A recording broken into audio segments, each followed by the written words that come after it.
এই ইউনিক কেকটা নিয়ে আসলাম আজকে আপনাদেরকে দেখাবো বলে। তবে এই কেকটা করার আগে আমি অনেক বেশি টেনশনে ছিলাম, এত সুন্দর করে হাতগুলো আমি কিভাবে করব। তো আমি কিছুক্ষণ ট্রাই করার পর দেখলাম আমি পেরেছি হাতগুলো বানাতে। এই হাতগুলো আমি ফন্ডেন্ট দিয়ে তৈরি করেছি। তবে এর আগে আমি এই টাইপের কেক আরেকটা করেছিলাম, ওইটার হাতগুলা আমি ক্রিম দিয়ে করেছিলাম আর ওইটার লাভগুলো ক্রিম দিয়ে। আসলে ক্লায়েন্ট আমাকে যে ধরনের ডিজাইনগুলো দেয় আমি সব সময় ওই ধরনের ডিজাইনগুলোই করি। ওইটাতে ক্রিমের ডিজাইন ছিল আর এটাতে হচ্ছে আপনার ফন্ডেন্টের। এরপর আপনারা দেখতেছেন কেকের মধ্যে আমি লিখে দিচ্ছি এটা হচ্ছে একটা 4th ইয়ার অ্যানিভার্সারির কেক ছিল। তো আমি এই কেকের যে ডিজাইনটা ছিল সেই ডিজাইনটা করে নিলাম। কেকের ডিজাইনে 1 ছিল আর কেকটা 1 ইয়ার অ্যানিভার্সারি কেক ছিল।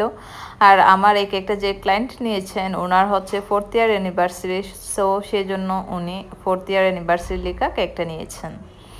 আর কেকের মধ্যে লেখার সময় আমি সব সময় একটা কাজ করি, সেটা হচ্ছে চকলেট গানাশ দিয়ে লিখি। চকলেট গানাশ দিয়ে লিখলে আমার মনে হয় লেখাটা সুন্দর হয়।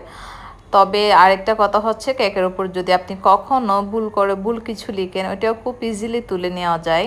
যখন আপনি ফ্রিজে কিছুক্ষণ রাখবেন তখন গানাশটা একটু হার্ড হয়ে যাবে, হার্ড হয়ে গেলে আপনি তখন ওইটা তুলে আপনার যে ভুলটা ওইটা সঠিক করে লিখতে পারবেন। এরপর আমি ছোট ছোট লাভগুলো দিয়ে দিচ্ছি। কেকটা খুব সিম্পলের মধ্যে। আর এই কেকটা আমার কাছে অনেক বেশি সুন্দর লেগেছে। আপনাদের কেমন লেগেছে অবশ্যই জানাবেন আমাকে।